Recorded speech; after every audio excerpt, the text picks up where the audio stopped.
ஓம்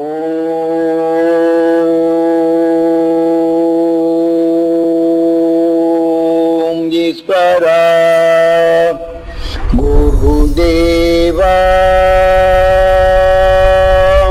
ஒவ்வொரு ஆத்மாவுடைய நிலையில் இறந்த பின், ஒவ்வொரு ஆத்மா உடலுக்குள் புகுந்த பின் நாம் எண்ணத்தை செலுத்தினாலும் நம் நல்ல எண்ணங்களை செலுத்தாதபடி சில தொல்லைகள் கொடுக்கின்றது. ஆவி பிடித்துக் கொள்கின்றது, பேய் பிடித்துக் கொள்கின்றது என்ற நிலையும் இதேமாறு கெட்ட குணங்கள் கொண்ட இந்த உயிராத்மாக்களை மந்திர சக்தி கொண்டு தனக்குள் துணை கொண்டு எடுத்து இன்னொரு மனிதன் நல்லா வாழ்வனை பொறாமை கொண்டு ஏவி அந்த தீய விடைகளும் உருவாக்குகின்றார்கள்.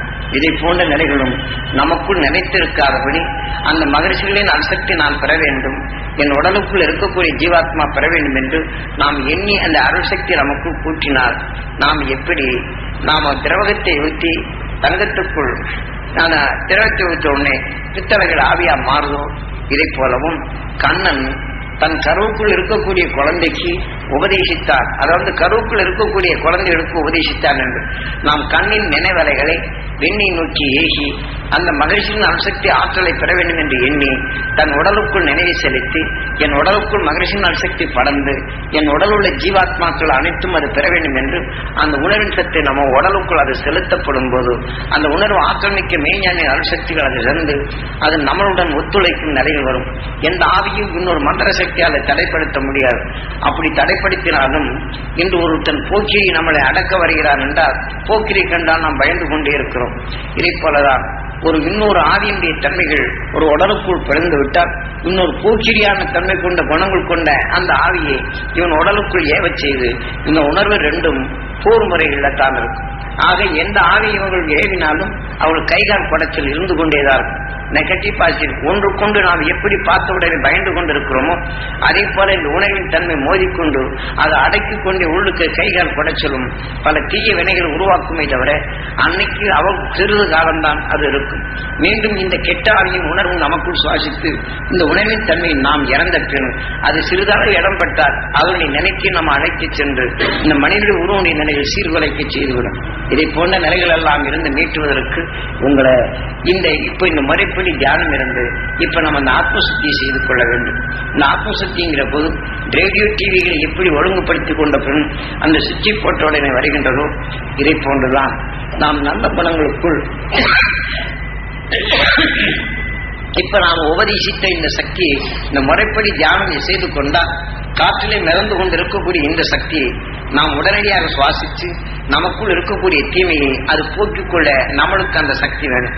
நாம் எண்ணி உடனே அந்த சக்தி நம்ம குரல் புகுந்து ஒவ்வொரு நிமிஷத்திலும் அது போக்க வேண்டும். ஒரு பாலுக்குள் அதை சாப்பிட்டால் உடலுக்குள் சத்தாகின்றது. ஒரு சில விஷம் பட்டால் அந்த பாலை குடிப்பவருடைய நிலைகள் மாய்த்து விடுகின்றது. இதை போல நாம் பாலை போல மனம் உயர்ந்த சக்திகள் பெற்றிருந்தாலும் வேதனை என்ற நிலையும் ஒரு வேதனைக்குரிய நிலைகளை அதை செயல்படுத்தி அந்த எண்ணத்தை நமக்குள் பேசும்போது அது பாய்ச்சிவிட்டால் நமக்குள் ஊடுருவி அந்த வேதனையான உணர்வுகளை நமக்குள் விளைந்து விடுகின்றது. அவ்வாறு இருப்பதை நாம தடுக்க வேண்டும். நாம தவறே செய்ய வேண்டியில்லை. ஒரு குழந்தை தவறி கீழே விழுந்து விட்டால் பாசத்தாலே அவன் படும் நிலையை பார்த்த உடனே அவன் அடிபட்டு வேதனையாக வெளியில் மூச்சலையை நாம் அதை கண் கொண்டு பார்க்கும்போது ஆனால் அந்த உணர்வை நாம் எடுத்துக்கொள்ள நேருகின்றது. ஆனால் அவன் பட்ட வேதனை நமக்குள் வந்தவுடனே அவன் அடிபட்டு வேதனையாகின்றான். நாம் சுவாசித்த நிலைகள் எனக்குள் வேதனை வருவாங்க. அவன் வேதனைப்பட்ட உணர்வு மூச்சு வெளிவிடுகின்றது. சூரியனின் காந்த சக்திகள் அதை கவர்ந்து கொள்கின்றது. நான் நினைவு கொண்டு அதை பார்க்கின்றேன். அந்த உணர்வு எனக்குள் ஊடுருவி எனக்குள் வேதனையை தூண்டச் செய்து ஆனால் காக்கும் உணர்வு வருகின்றது. ஆனால் அதே சமயம் ஒருத்தன் போக்கிரியானவன் வருகின்றான். அவன் அசுர குணங்கள் கொண்டு அடிபட்டதை பார்த்து மகிழ்ச்சி அடைகின்றான் இவருக்கு வேண்டும் என்று. ஆனால் இந்த உணர்வின் தன்மை நல்லதை காக்கும் அவனிடம் இல்லை. ஆனால் அதை போல எண்ணங்கள் கொண்டவன் அவன் ரோட்டில் நடந்து செல்கின்றான். திடீரென்று எதிர்பார்க்காம ஒரு பஸ் வருகின்றது. ஆனால் இதனிடம் மோதிவிடுமே என்று எண்ணும் போது இவனுடைய அசுர சக்தி என்ன செய்கின்றது, அவன் ஏற்றி விடுவானா என்று முரட்டுத்தனமான நிலைகளை பார்ப்பான். ஆனால் அதே சமயம் அந்த வேதனை இவன் மேலே பாஞ்சு அந்த பஸ் மேல மோதி அடித்த பிற்பாடு தான் வருவான். ஏனென்றால் எதிர்த்து நிற்கும் அந்த சக்தி தான் இவனை காக்கும் சக்தி அங்கு இருக்காது. முரட்டு குணத்தின் தன்மை உண்டு. அங்கு இரக்கமற்ற நிலைகள் செய்தார். ஆனா அந்த இரக்கமற்ற உணர்வு இவனை காக்க அவன் எண்ணமே உதவாது. ஆனா இரக்கத்துடன் இப்படி செய்தாலோ இந்த வேதனையான சக்தி உடலுக்குள் வந்துடும். நாம் எப்படி விஷத்தை மனமாக மாற்றுகின்றதோ அந்த நாம் உடலிருந்து கெட்டதை நீக்கி நல்லதை உருவாக்கும் 4வது அறிவை நாம் செம்மையான நிலைகளை பயன்படுத்துவதற்குத்தான் இப்ப நாம் சொல்லும் இந்த தியானம். நாம் அந்த மகிழ்ச்சியின் அசக்தி நாம் பெற வேண்டும் என்று ஏங்கி இதை என் உடலுக்குள் அதை செலுத்தக்கூடிய அந்த நிலைதான் ஆத்ம சுத்திங்கிறது. இந்த முறைப்படி ஒரு நாளைக்கு தியானம் என்பது ஒரு 10 நிமிஷம் இருந்தால் போதும். அடுத்த நிமிடம் இந்த வாழ்நாள் முழுதுக்கும் உங்களுக்கு எப்போது துன்பம் நேருகின்றதோ அந்த துன்பமான உணர்வு உங்களுக்குள் போகாதபடி நரசிம்ம அவதாரம் என்பதுதான். அந்த துன்பம் வருவதெல்லாம் உங்க சுவாசத்துக்குள் சென்று உங்க உடலுக்குள் தீயதையோ உங்க உணர்ச்சிகள் தூண்டும் நிலையோ அது குறைப்பதற்கு ஒவ்வொரு நிமிஷமும் இந்த ஆத்மசுத்தி என்ற ஆயுதத்தை நீங்க பயன்படுத்திக் கொள்ள வேண்டும். அதுக்குத்தான் இப்ப இந்த ஆத்மசுத்தி என்ற நிலையை வாக்குடன் கூடி எத்துன்பம் நேர்ந்தாலும் மகிழ்ச்சியின் அம்சத்தை நான் பெற அருள்வாய் ஈஸ்வரா என்று இயங்கும் போது அந்த உணர்ச்சி தூண்டச் செய்து அந்த மகிழ்ச்சியின் அம்சத்தை நீ எண்ணி இயங்கும் போது அது உங்களுக்குள் சுவாசிக்க நேருகின்றது. ஆக சுவாசிக்க நேரும் போது உங்க உடலுக்குள் நீங்க ஒரு சங்கடமான எண்ணங்கள் உங்களுக்குள் தொல்லை கொடுத்து கொண்டிருப்பதை இது ஊடுருவி அதை அமழ்த்துகின்றது. ஆக அதுக்கு இந்த அவசியம் இந்த ஆத்மசுத்தி தேவை.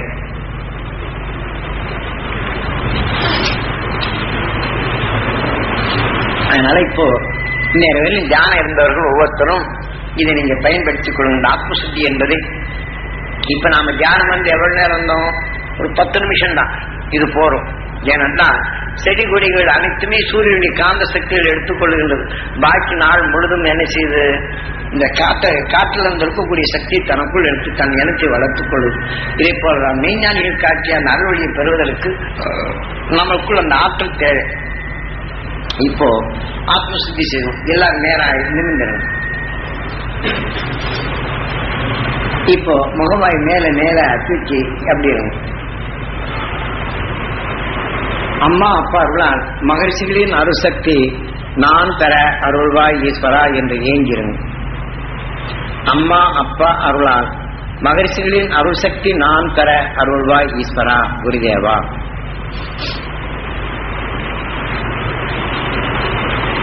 அம்மா அப்பா அருளால் மகர்ஷிகளின் அருள்சக்தி நான் பெற அருள்வாய் ஈஸ்வரா குருதேவா.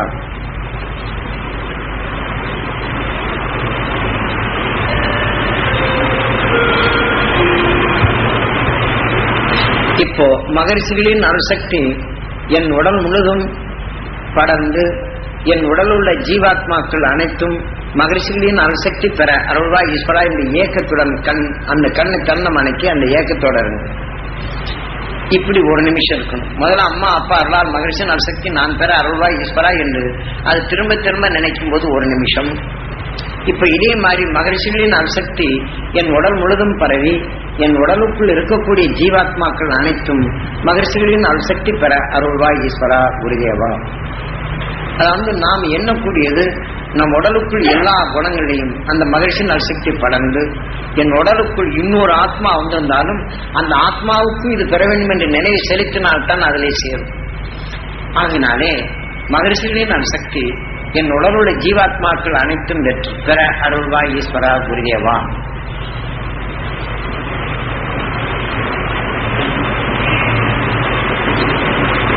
மகர்ஷிகளின் அருள்சக்தி என் உடல் முழுதும் பரவி என் உடலுக்குள் இருக்கக்கூடிய ஜீவாத்மாக்கள் அனைத்தும் மகர்ஷிகளின் அருள்சக்தி பெற அருள்வாய் ஈஸ்வரா குருதேவா.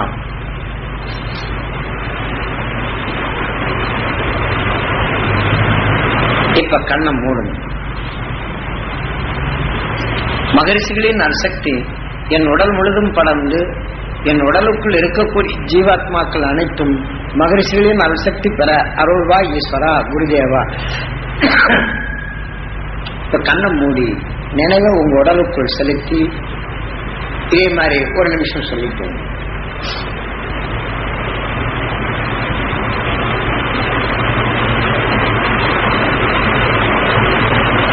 இப்ப கண்ணை தரணும்.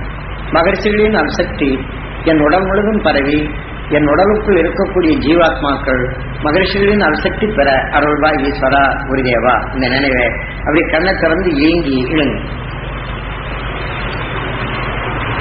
மகர்ஷிகளின் அருள்சக்தி என் உடல் முழுதும் படர்ந்து என் உடலுக்குள் இருக்கக்கூடிய ஜீவாத்மாக்கள் அனைத்தும் மகிழ்ச்சிகளின் அல்சக்தி பெற அருள்வாய் ஈஸ்வரா குருதேவா.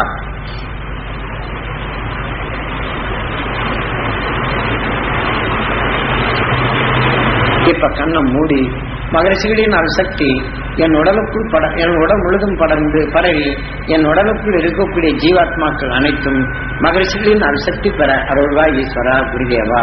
அது திரும்ப திரும்ப நினைவு.